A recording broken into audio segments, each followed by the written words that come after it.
నెల్లూరు జిల్లా ఆత్మకూరు మండలం చెర్లో ఎడవల్లి గ్రామంలో దేవాదాయ శాఖ మంత్రి ఆనం రామనారాయణ రెడ్డి పర్యటించి జెడ్పీ హైస్కూల్ భవనం, సీసీ రోడ్లు, పశువుల షెడ్లను ప్రారంభించారు. అనంతరం శ్రీ కోదండ రామస్వామి దేవాలయంలో ప్రత్యేక పూజలు నిర్వహించారు. ఈ సందర్భంగా గత ప్రభుత్వంలో ప్రభుత్వ భూముల ఆక్రమణకు గురయ్యాయని ఆరోపించిన మంత్రి అక్రమ పట్టాలను రద్దు చేస్తామని తెలిపారు. అనంతరం లబ్ధిదారులకు సీఎం చెక్కులను పంపిణీ చేశారు.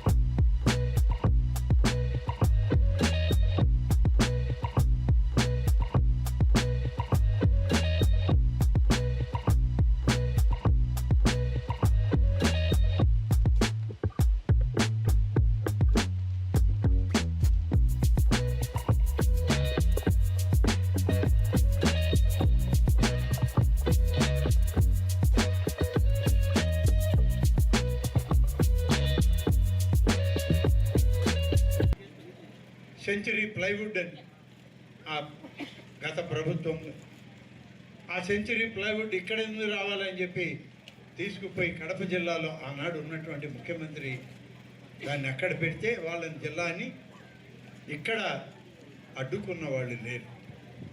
వాళ్ళు అప్పుడు కూడా ఈ ప్రాంతంలో ఉన్నది ఆ పార్టీ శాసనసభ్యులే, ఆ పార్టీ మంత్రులే, కానీ ఎవరు అడ్డుకోలేదు.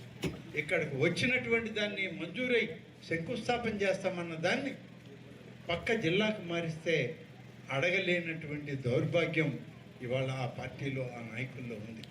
ఆ భూములన్నీ వెనక్కి తీసుకోండి, కొత్త పరిశ్రమలకి నాంది పలుకుతాం మన ఆత్మకూరు నియోజకవర్గంలో అని చెప్పి చెప్పడం జరిగింది.